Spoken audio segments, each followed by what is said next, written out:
on, man. I feel out of place without some shades. All right. What's happening? What's happening? What's happening, YouTubers? Welcome back to another episode with Mom and Papa Joe. If you're in the chat, holler at your boy. Let me know that we are hot. Holler at your boy. Let me know that we're hot. It's going to be a great evening. Another great evening. Doug, we're going to give them a few minutes, man, to join the chat. Okay. You got some Cavassier or a little red wine? Man, it's a little, this one is an XO that I just drained. Just drained this one. Nice. So I'm at the bottom of this barrel, bottle, but plenty more where that came from. All right, I see Glenn just got in here. Glenn, what's happening, baby? I'm good to see you. You too, Doug.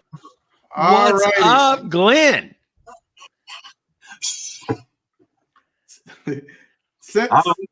Center yourself, Glenn.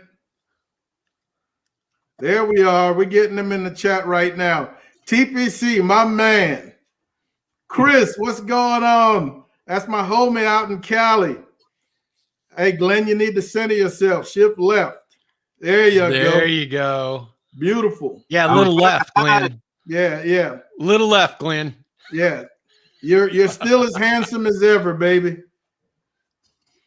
Man, y'all demand him, aren't you? Yeah.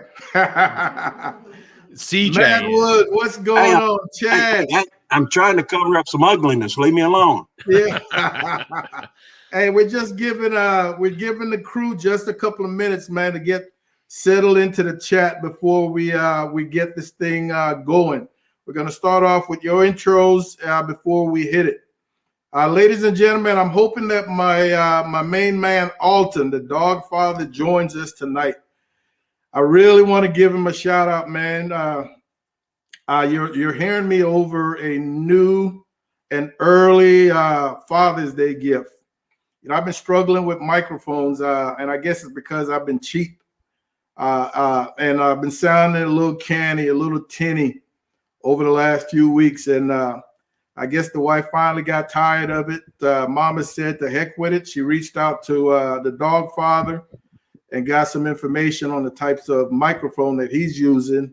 So I hope I sound just a little bit better. I know when I tested it, I really did. I compared the two, a previous live stream and this one, and man, it was a world of difference in terms of sounding like I'm speaking into a bucket or something. So Alton, if you're out there, if you're listening, check in with me, man. I want to give you a holler.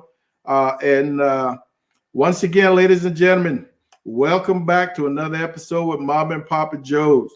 If you're out there, all right, here's to you and your family's safety, man. Raise your glass if you're sipping on a little something, whatever it might be. Hey, here's to another great hour with Mom and Papa Joe's. Looking forward to it.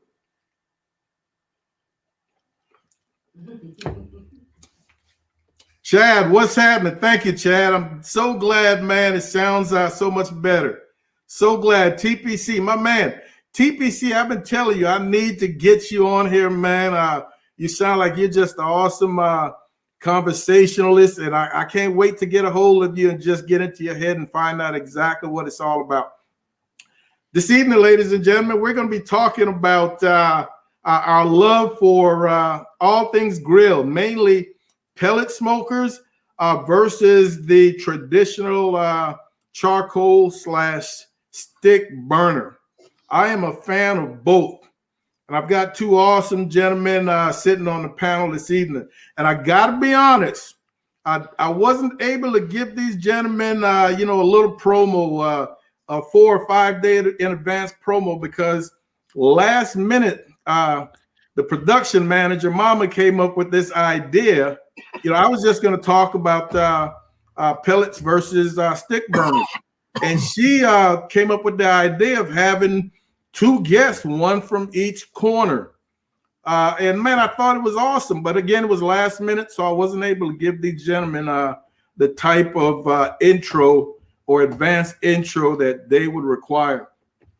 But we've got Doug Scheiden and Glenn Chandler. Both of these guys I've known now some 10 plus years, man. Awesome gentlemen. I will let you do your introductions. Let's start with you, Doug. Okay, Doug Scheiding of Rogue Cookers. Been cooking since September of 2009. Cooked with Clint Swindoll on Flameworthy for about 4.5 years, and then switched over to Rogue Cookers. And the first few years with Clint, I cooked on gator pits as well as barrels periodically when I'd cook by myself. Now, since the last 6 years, I've been with Traeger Grills, cooked exclusively with Traeger since that time, and I'm a Traeger pro and instructor. Won the Houston Rodeo on a Traeger, and been called the one nut cooker by several teams on the circuit when I switched over to Traeger, and a lot of people complained about me, etc. But also a head country ambassador and E3 ranch foreman. But glad to be here, and I know you invited me once before, and I'm glad I could make it tonight. So I appreciate the opportunity to talk about grilling in general, but specifically pellet cookers from this side of the table. Traeger shirt, right? An absolute pleasure, Doug. An absolute pleasure, my man. And man, I don't see this gentleman often enough, folks. We used to see each other rather frequently when he was competing on the regular basis. But before he gets started, I got to tell you, this is the one man, probably the second man I know that can come out to a cook-off every 5 years and still walk top 5 every single event. Thank you. How he does it, I don't know. My man, Glenn Chandler. What's happening, Glenn? Thank you for the invite. So I thought we were going to talk about fishing, but I mean, we can talk about barbecue. Oh, damn straight. I'm on the wrong pod or YouTube, man. Forget it. So, but yeah, I grew up in Lubbock, Texas, West Texas. Did you? If you know anything about it, there's some great pit masters that came out of that area in the 60s and 70s. And that's what I grew up with. So competition, we've probably been doing it 20 something years. Couple of years, and then I'd retire and I'd buy a different pit couple of years. So yeah, I like the competition, and it changes so fast. I don't know what you've talked about in previous article or previous shows, but barbecue is moving pretty quick as far as the competition world, and you have to really stay on top of it.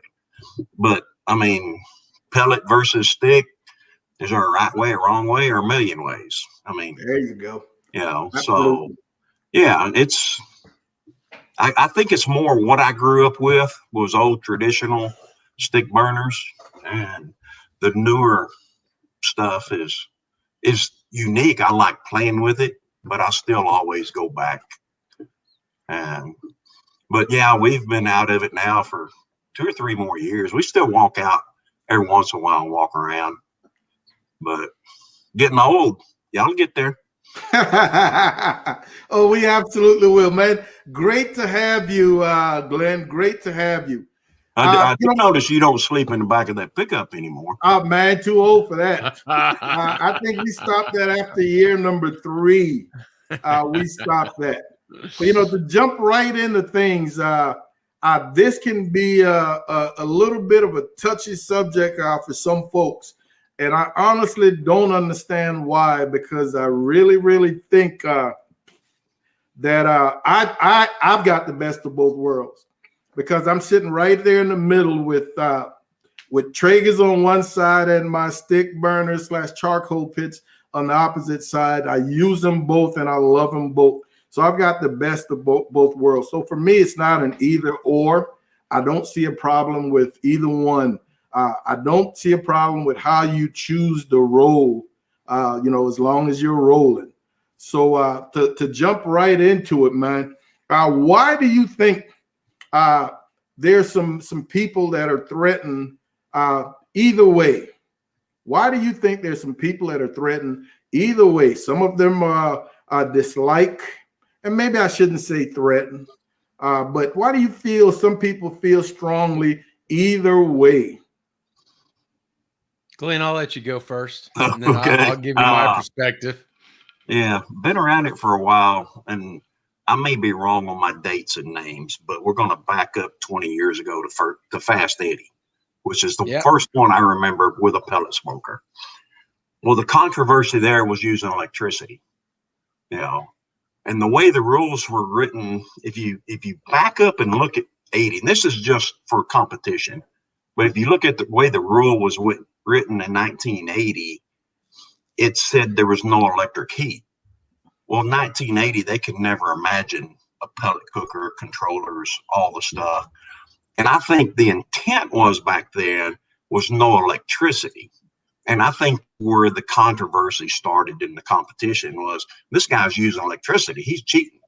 Well, no, I mean, I don't consider it cheating. But I mean, you have fan assist, you have a whole bunch of different electrical things that can help you. So from that point of view, I've seen the controversies and I understand it, but define barbecue. I mean, well, you're going to come up with a million different definitions. And if you define how to cook it, I mean, so I don't care if you cook it in your Kenmore gas range, you know, that's fine with me. I don't have a problem with it. But I think that was the deal, that because it's not traditional and it's using electricity, so therefore it's cheating.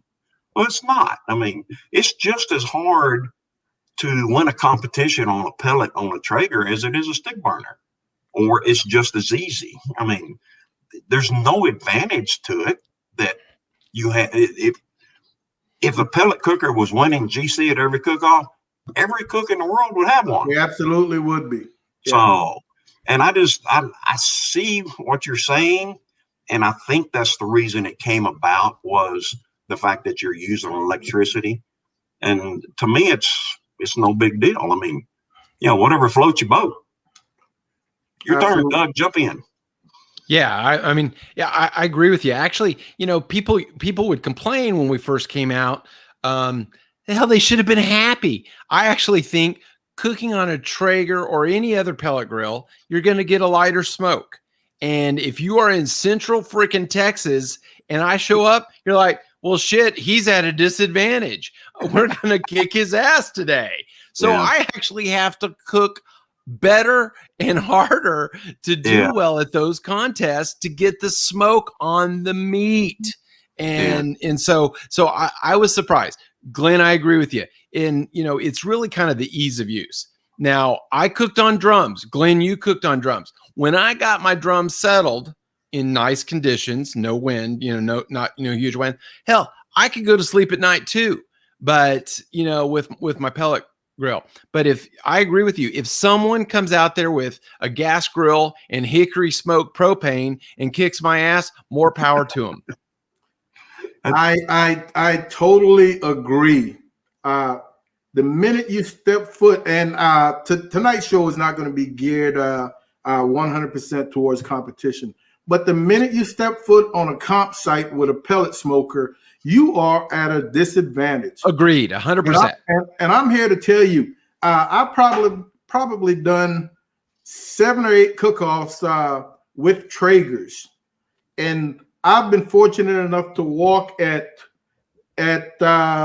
6 out of those 7 or 7 out of those 8 cook-offs. I've been fortunate enough to walk, and I tell you, I really felt extra special about those walks that I got on those Traegers, because going up against so many stick burners, it really meant that I had accomplished something. And the biggest one was a 6th place brisket at San Antonio Rodeo, 274 teams on a Traeger Pro 34, and I managed a 6th place brisket. I mean, I was on top of the world. That was massive.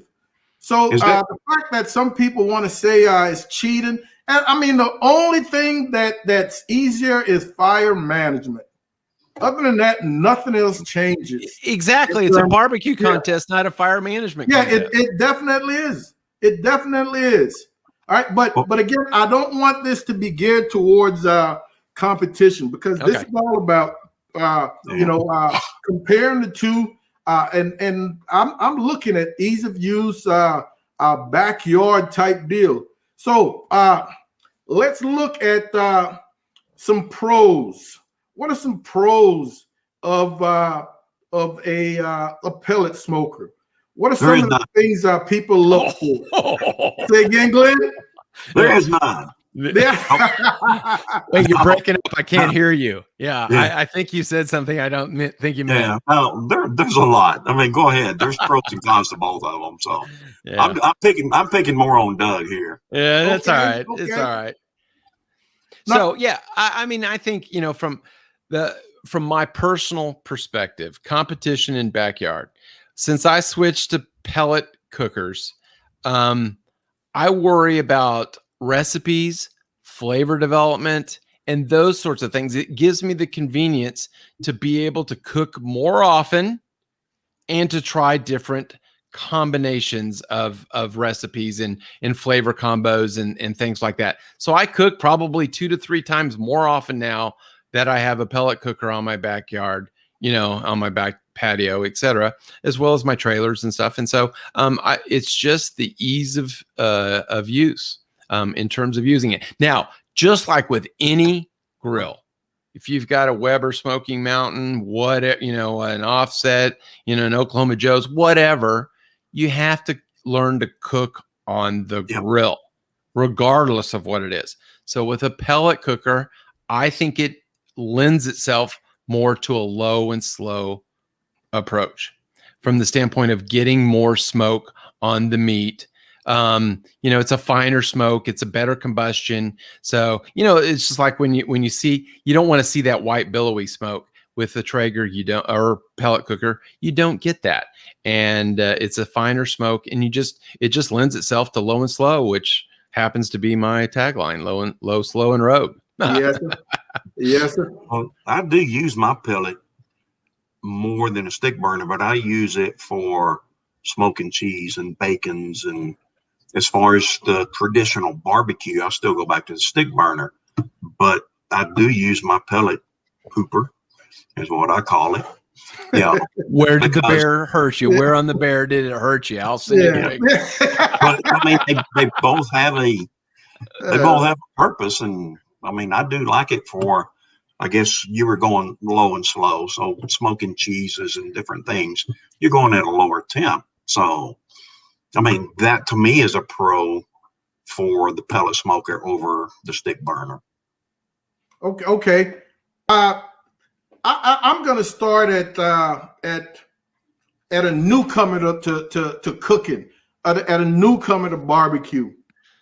If I'm looking at somebody brand spanking new, interested in barbecue, interested in cooking barbecue, I would steer them towards a pellet smoker, simply for the ease of use to start with. All right, and that is one of the biggest pros. And I think that's what's really helped pellets across the board, really helped pellet smokers across the board over the last year and a half. The ease of use. I mean, the numbers of people staying at home over the last year and a half, give or take, and buying these pellet smokers. Many of them have never smoked anything before. And they can just unbox a Traeger or a Rectech or whatever the case, whatever it might be, look at their recipe book and pretty much get to cooking. Yeah. And cook successfully. As opposed to trying that on a stick burner. There's a much steeper learning curve, a much more difficult learning curve when you're cooking on a stick burner. So for me, that's one of the biggest pros of a pellet smokers. And if you break that down one more step, you're talking fire management. Yes, absolutely. So I'm not knocking the pellet grills, because the fire management is a knob, and they've come a long way. The controllers they have now, they're spot on. But yeah, from a new person coming into it, yeah, they're great, because fire management is one of the hardest things about cooking barbecue. Fire management takes some learning. That's not something that happens overnight. So if you are looking to get into barbecue, that is a great step in terms of that barbecue journey. Start with that pellet smoker, and again, that pellet smoker is not going anywhere. And then at some point, if you decide you want to, hey, I want to graduate to a stick burner, you're gonna have both. You're gonna have the best of both worlds, and each of them will have their place at a given time. Each of them will have their place at a given time. Did you hear that, Doug? He said graduate to a stick burner. Yeah, I did. And you saw how uncomfortable I became with that comment. I said graduate only because, in terms of difficulty. Okay, so let me give an alternative perspective on that. Having cooked on charcoal, Weber's, remember the Aussies we always used to have for $20 and cooked chicken on and stuff, so, and the Gator Pit, your mistress that you had for many years, TJ. So if I need to remind you, before the Jambo, which I consider more like a Traeger, but that's a different discussion. So, but anyway, so having the background, and people love the Weber Smoky Mountain and stuff with that, dam, the water tray and stuff. I would have, I gave it up. I gave it away after three smokes because I hated it. I hated that stupid water pan, but it gave me experience in the fire management, in the 1 zone, 2 zone, hot zone, whatever. It gave me experience in that.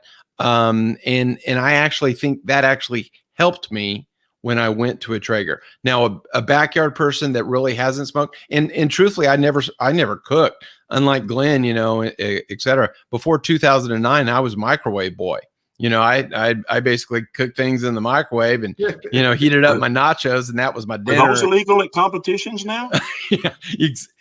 Bring it on. I don't care. What if it was a gas-fired microwave? Well, someone made the comment about it would be funny about wood smoked, propane. That's why, I'm glad someone caught my hickory smoke propane comment. But so that background, I think, actually helped me in terms of being able to use the pellet cooker and stuff, because I have the experience of the fire management and things like that, and moving things on the grill. Because even with a pellet cooker, you move things on the grill and do some things. So I actually like that. So an alternate I graduated to a pellet cooker, CJ. Hey, I am not going to argue with that. I am not going to argue. Hey, my man Brad has a question for you, Doug.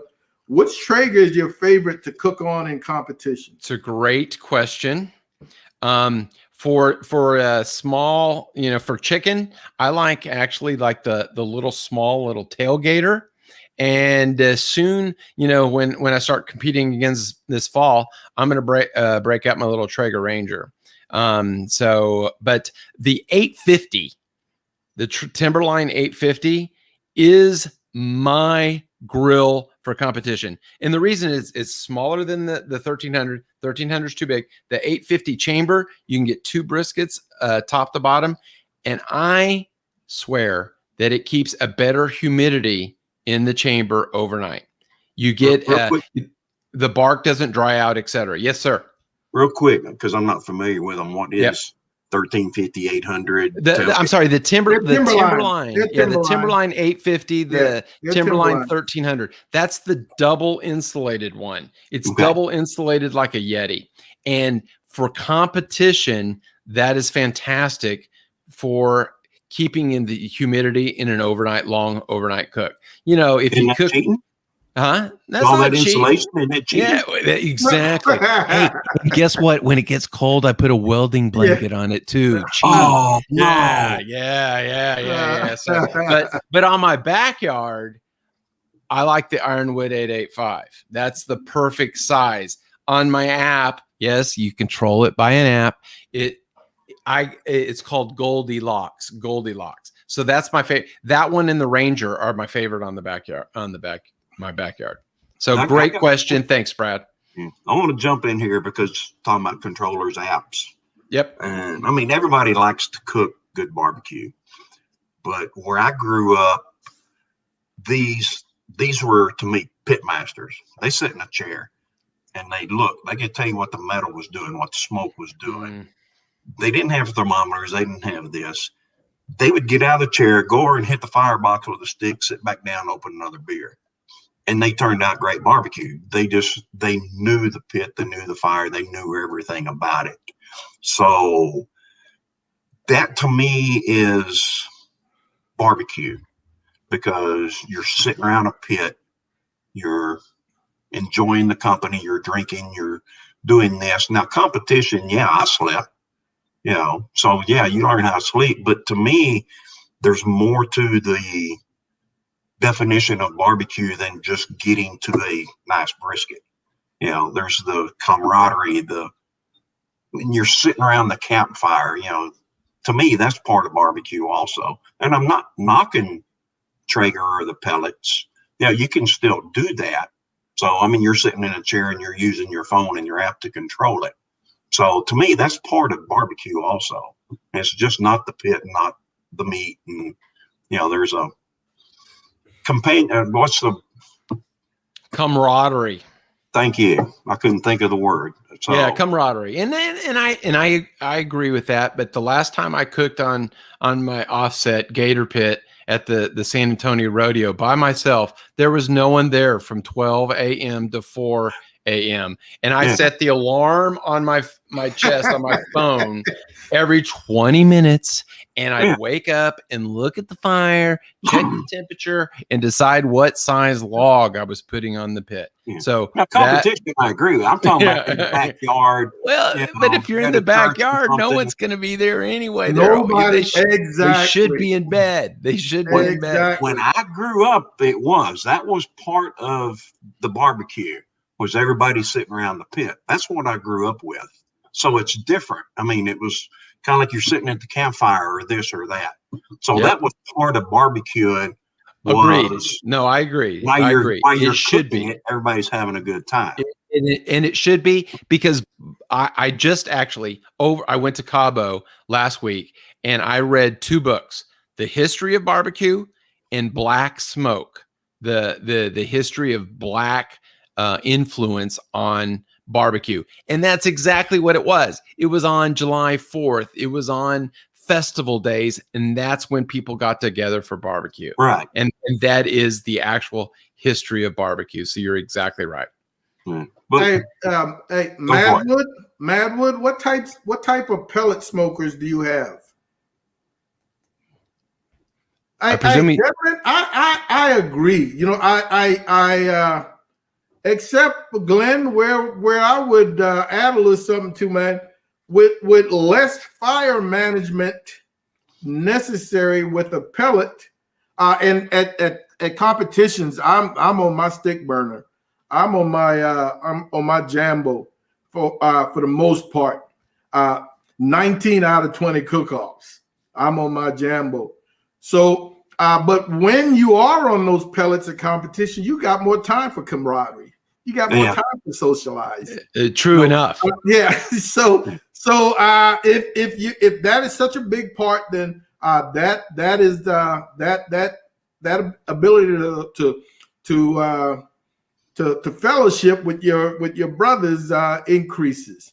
Yeah, fellowship was the other word. That's fellowship. Okay. Yeah, that increases. So again, man, ultimately, if you're looking at competition, it boils down to your ability to execute. It boils down to your recipes and your ability to execute. I don't think the fire management issue is as big as some make it out to be. I do not think so. I think it is, because, like you're saying, if you're a beginner, go get you a pellet cooker, go get you a Traeger. Don't go buy that $300 new Braunfels smoker that's made out of 28 gauge metal and the firebox on it's about a foot.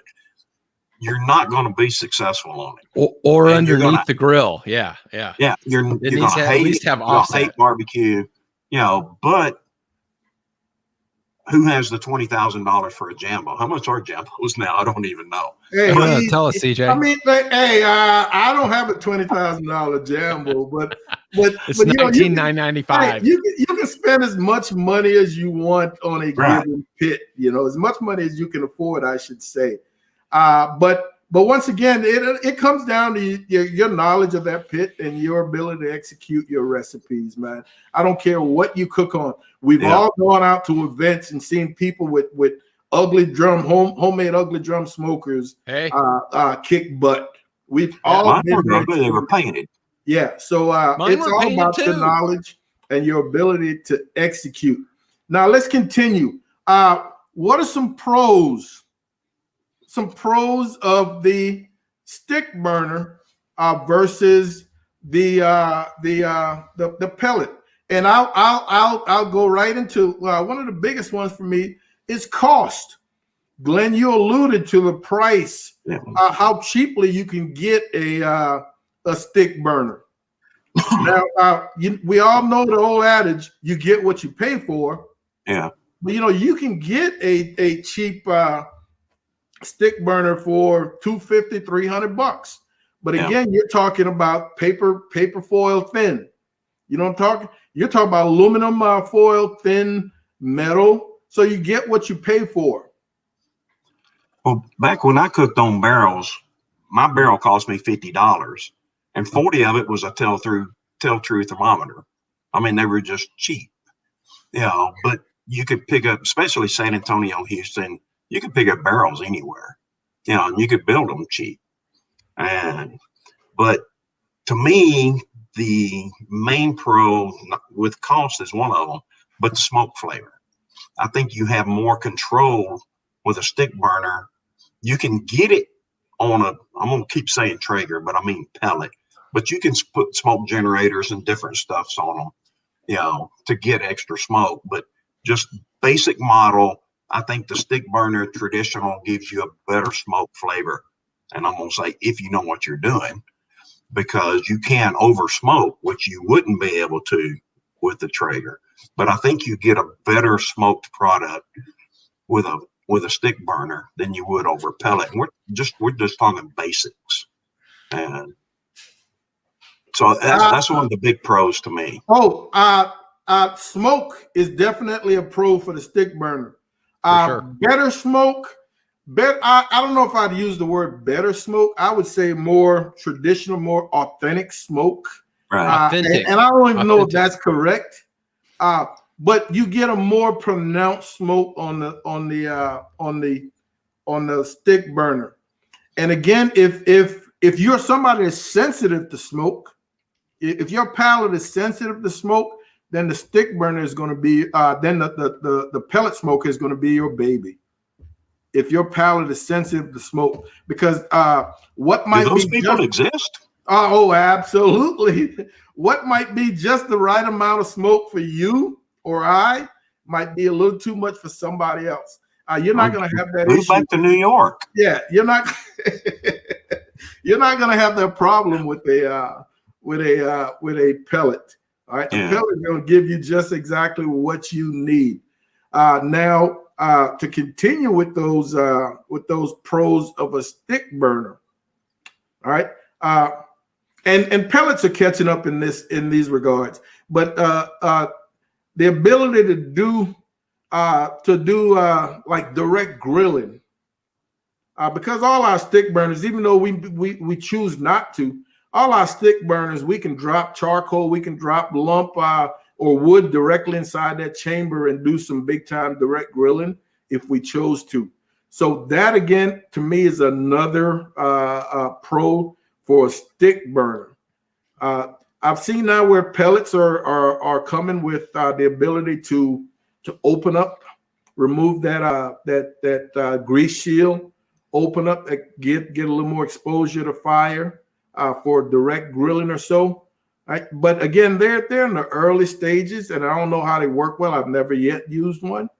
All right, so for a stick burner, that versatility, that ability to be able to accommodate direct grilling is a plus. Yeah, and on a stick burner, you know, no matter how well they're built, you've got a variation from, because especially they're larger, first of all, and you've got a variation in the temperature. So you can move things around on a stick burner, whereas most pellet grills, it's pretty even all the way across.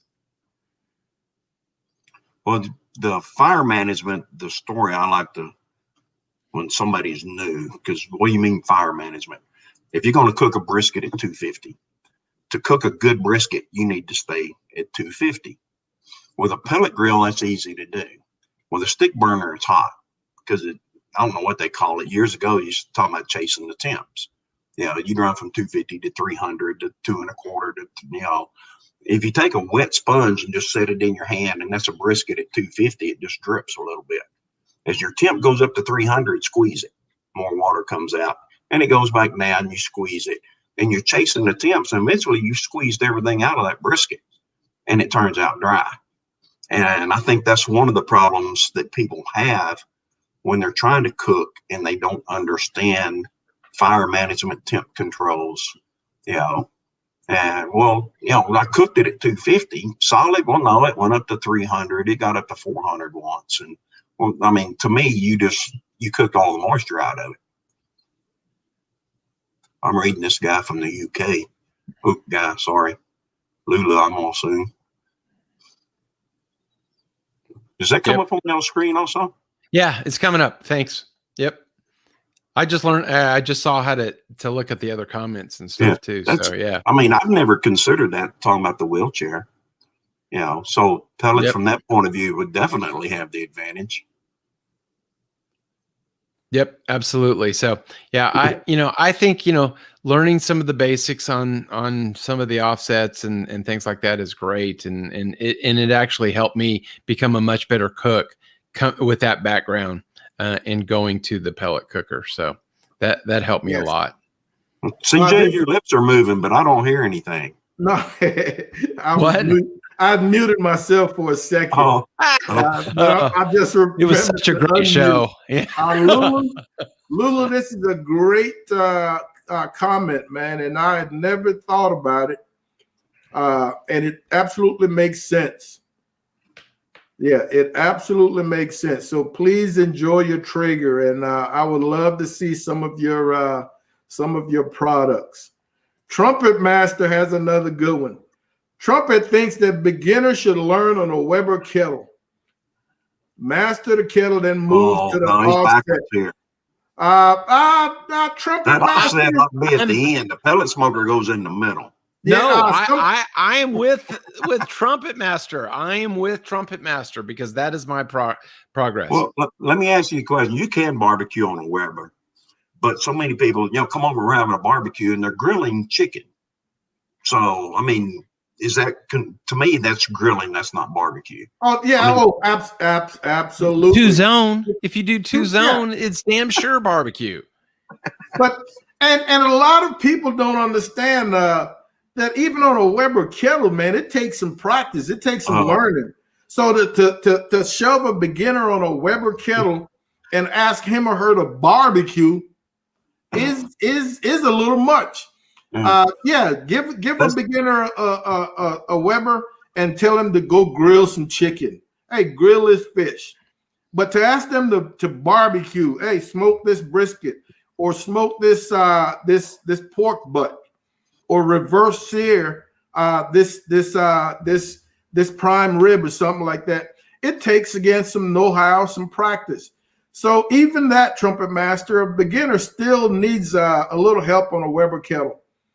They're experienced cooks right now who cannot do very much on a Weber kettle.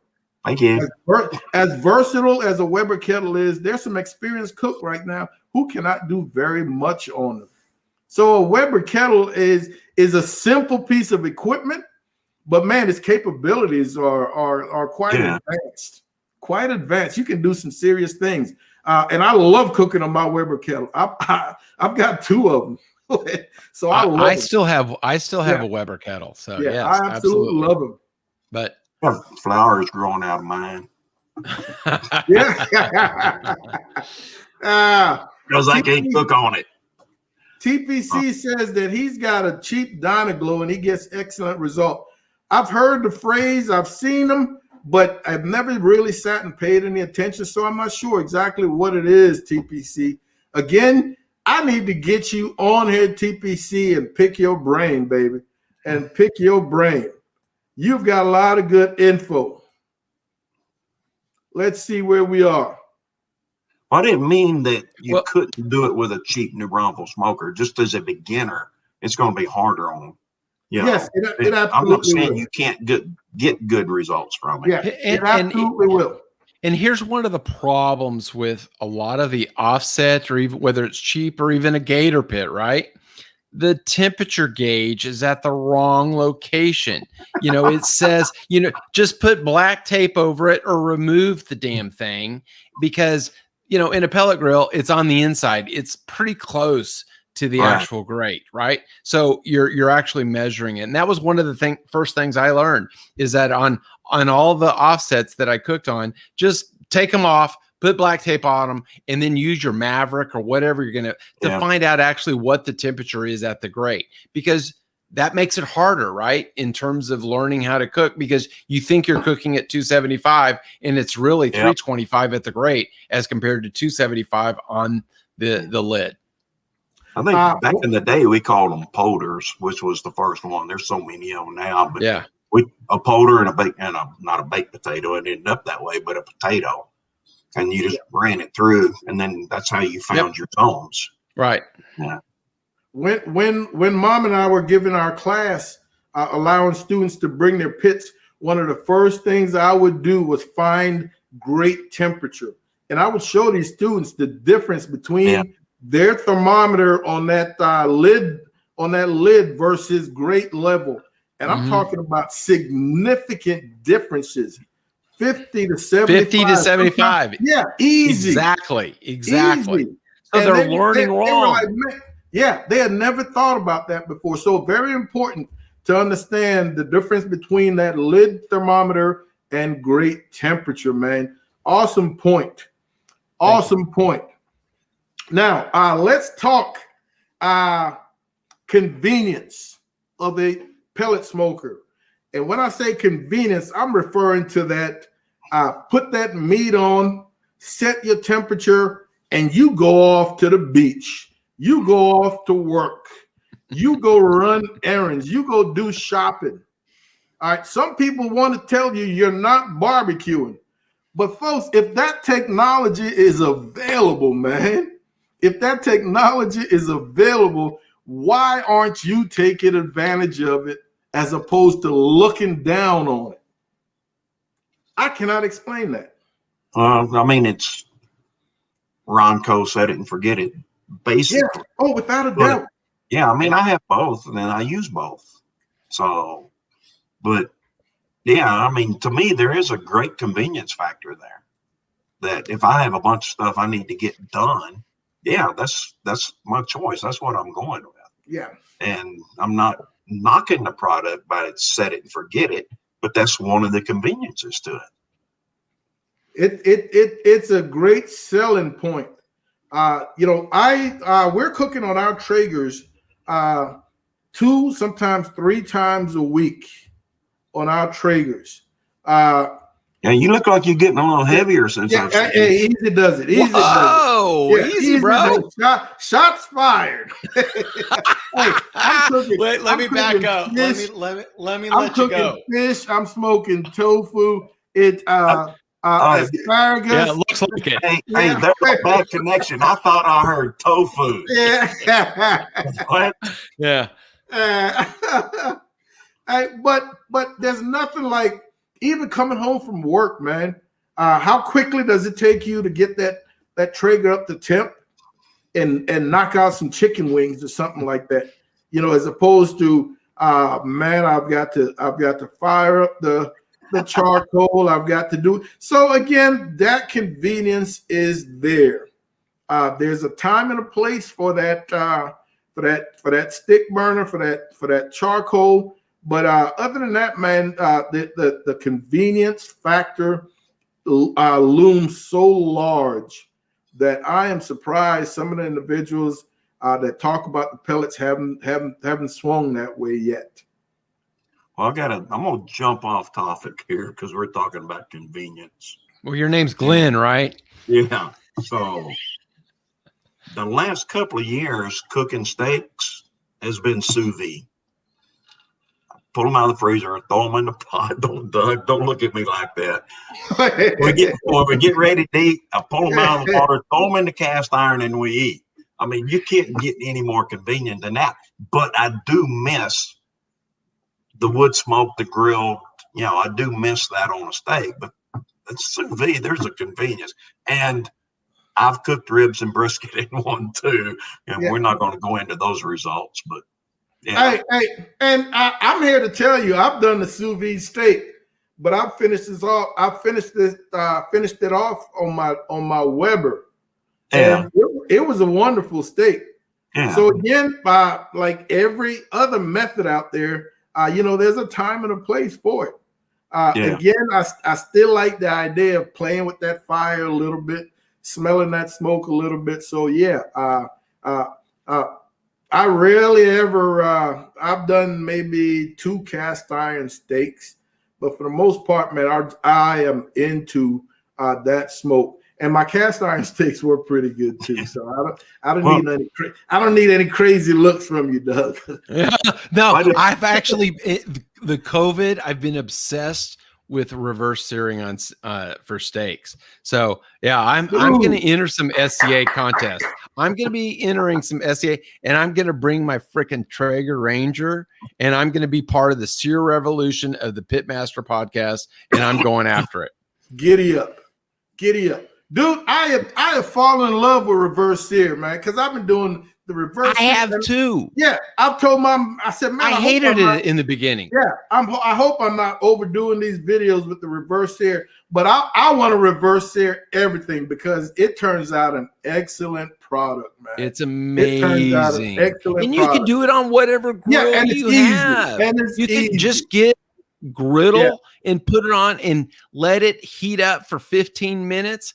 Shoot the IR gun, see what the temperature is, and go to town. Yeah. Oh, absolutely. No, I totally agree, man. I totally agree. I brought up another pro to the Traeger. Okay. Oh, let's hear it, Glenn. Yeah. Back up the day before Traeger was around and everybody's using stick burners, and you opened the door and you stuck your head down in there and, looking around trying to find this piece of meat and that piece of meat. When you said the smoke flavor, that's what I thought of. I mean, I can't do it anymore because smoke kills my eyes and my sinuses. But, the Traeger, you open it and you can see it and you close it. But, the stick burner, sometimes you might not be able to find that piece of meat in there if you're smoking too much. I have literally stuck my head in a pit looking for it. Of course, they're bigger pits, but there's another pro to the Traeger. No, I think we've all been there. Yeah, we've all been there. Put your contacts in, and you can withstand the smoke a lot better. When I'm early in the morning and I don't have my contacts in, I'm like, whoa! Even on the Traeger, I'm like, whoa! Stop it. No, I don't know when they started doing it, but I'll say somebody back in the day decided that the trays and racks, you could slide them out. So you didn't have to stick your head in there anymore. You pulled the rack out and then stuck it back in. That's one of the things I missed from my Gator, not being able to pull my trays out. But it's all good. It's all good. I will tell you, Trumpet Master has strong feelings about moving to and from these pellet smokers. All right, he thinks it's very important to learn and kettle is an offset. Baby steps, Trumpet. Let's start with let's get them hooked first. Once we get them hooked on these pellets, man, then it's gonna be time for them to move on to something. And Doug is thinking the opposite direction. See, this is where Doug and I differ. Yeah, this is where Doug and I differ. I want you to go out first and get you a pellet smoker. And once you see the ease, and once you get the feel for cooking, produce some awesome products, some awesome eats, impress your neighbors. Then you want to slide into something stick burning. Now you've got your feet wet. You've mastered pellets. Now it's time to move on to something else. You've got a base to build on. That's how I look at it. Okay, and then how many times do you fire up the Jambo during the week? Just asking for a friend. I am not. If I'm going to cook off, it's going to be asking for a friend once. Yeah, okay, but during the week. During the week, when you're actually practicing cooking, are you firing up the offset or the trigger? I will practice for my comps on my triggers. Okay, I absolutely do. Okay, asking. Is Mama listening? Yeah, she's there. Is Mama back there? Mama is the producer, and she is directing this whole damn thing. Mama here in the background. Mama is the producer, the trumpet master at TPC, and y'all have a show with them too. Mama is the producer, the director. She's handling the boom mic. She's got it all under control. Well, I thought I saw a bat. Except you. Yeah. Oh, you need TPC and trumpet master to come on. Hey, trumpet master is my boy. He's got strong feelings in one way or the other. I agree with trumpet master. Yeah. They never seem to jive with what I'm trying to say. It depends on what their ultimate objective is, right? Yeah, that's my man. It depends on the ultimate objective in terms of where if you start with a pellet cooker or you need some of the fire management. So that's my distinction. So if you're going to be a backyard guy and want to be the champion, heck, you can probably drop right into a pellet cooker and do that almost immediately. And be better than 90% of the cookers out there. But if you really want to go into competition, it's a different story. And I agree with trumpet master. Oh, hey, here's a great one. Car. Oh boy. After a pellet smoker, you move to a gravity-fed charcoal. And I was not aware of these gravity-fed charcoal smokers until I started watching my favorite channel, my boy Joe Everett channel. I believe he cooks on a master built, and I really enjoy watching him cook on those smokers. And again, we mentioned the best of both worlds. You get the convenience, as well as the wood burning, because you're going to add chunks. So it probably requires just as little attention as a pellet smoker. And I've never tasted anything from one, with probably a little bit more authentic smoke with that charcoal lump and the wood chunks or whatever the case might be. But before the pellet grill, that was probably gravity fed was probably the setting for getting. Yes, and I probably learned about my first gravity fed watching Pitmasters. The gentleman, little short chunky guy, Stumps. Yeah, aptly named. I think he's the one that made them famous. Yeah, he was building them and cooking on them. And it took me a minute to understand exactly what the gravity fed was all about, just slowly feeding charcoal. And it makes sense. Long story short, I was getting to, I won one at a raffle recently, brought it home and immediately gave it away, simply because there was nothing. We weren't on that list. Yeah. Oh, yeah. It was a short list. There was nothing on my deck that I was willing to replace. There was nothing on my deck that I was getting rid of. Space limited. Yeah. So it went to a good home. But everything on the deck, man, all the Traegers, my Webers are here to stay. They're not going anywhere. My man Burnt Ends, and I can always count on Burnt Ends to give me some good stuff.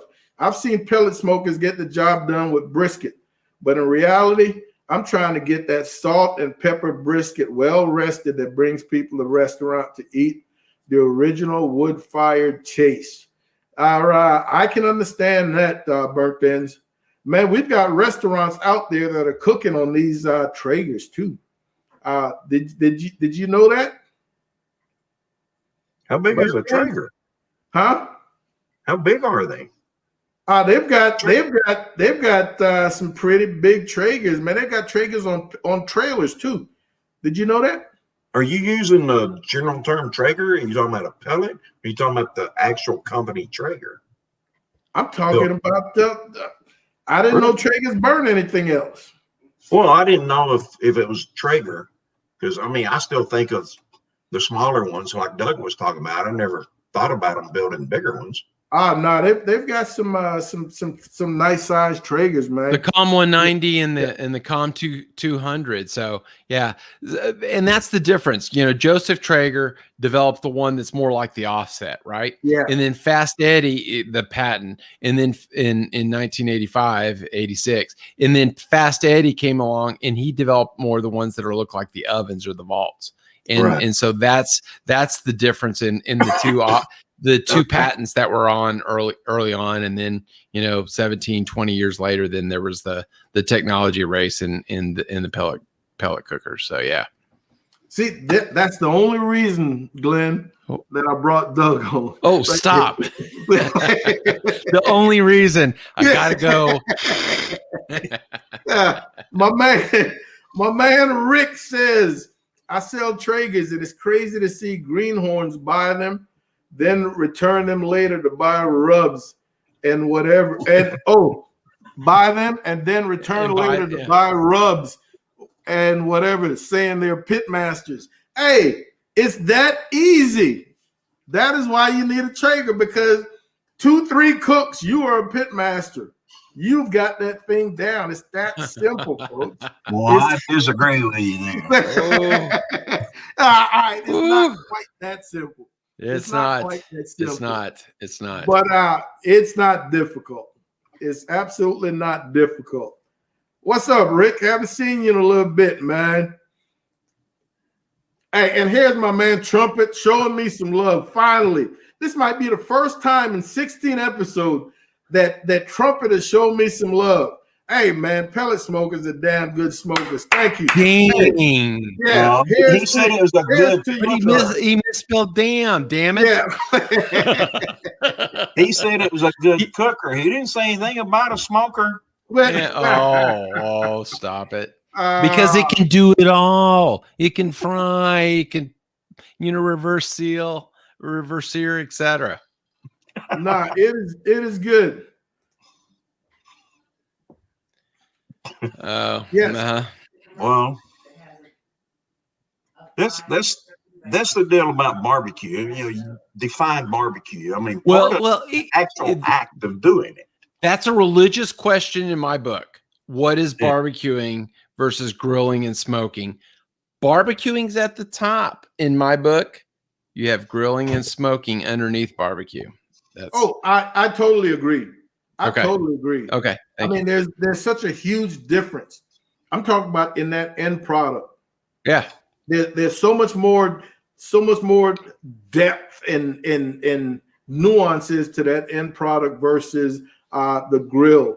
Now, while certain meats, will take better to grilling versus barbecuing, yes.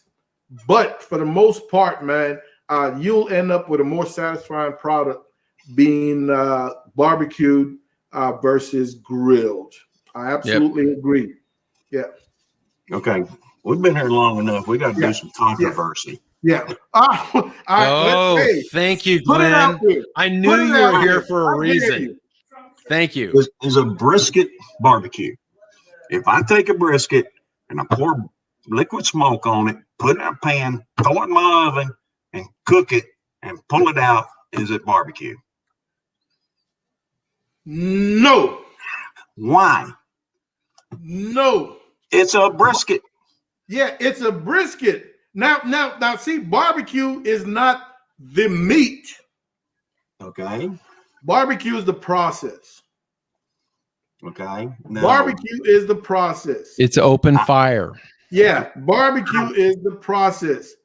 I did mention something. I asked you if you really wanted to invite the devil's advocate. And that hey, we've Did you got say a couple liquid of them. urine?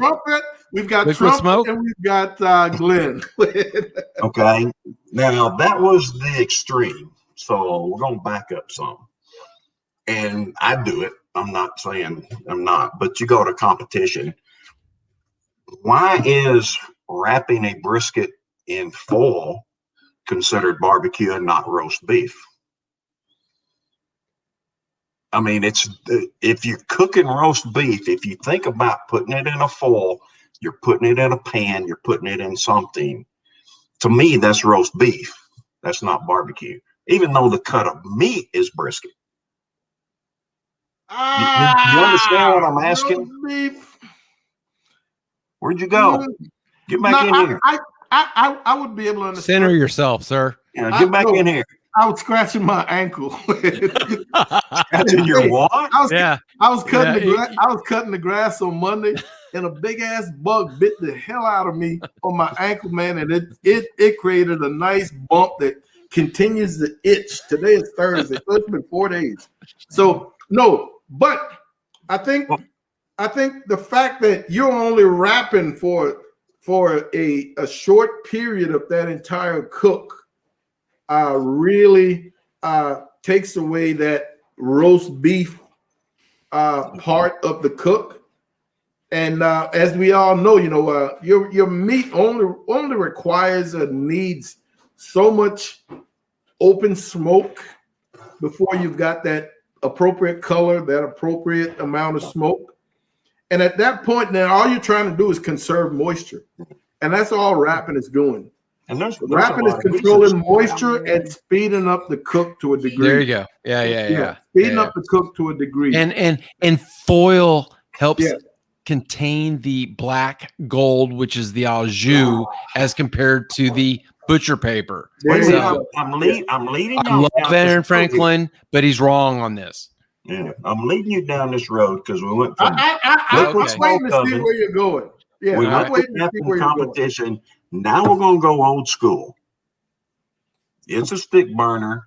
If you know what you're doing, it's a stick burner. You're not wrapping it, and you're turning out a good product. You don't need a Traeger because it's easy. You don't need this because it's easy. Traditional barbecue is stick burner. I played nice for about 30 minutes. No. I will say yes. Traditional barbecue. All right. Traditional barbecue. But again, barbecue is such a huge umbrella, that there's so many of us sitting underneath that umbrella, man, and we are all coming down to a product that we like. Traditional barbecue is building a pit in the ground and throwing the coals for 3 to 4, 6 hours, and then putting the meat in planks across the pit. So let's all do that. Yeah. Okay. I'm with you. I'm going for it. I got a shovel. Yeah. Oh yeah. I mean that is traditional barbecue, or barbecue actually comes from the setup of, is it the Tabacuna in Indians or something like that they used to barbecue as well as sleep in at night. It was a bed, like a bed bunk that they used to barbecue and then sleep in at night. Yeah, that's barbecue. Well, absolutely agree, man. I had to go down that road.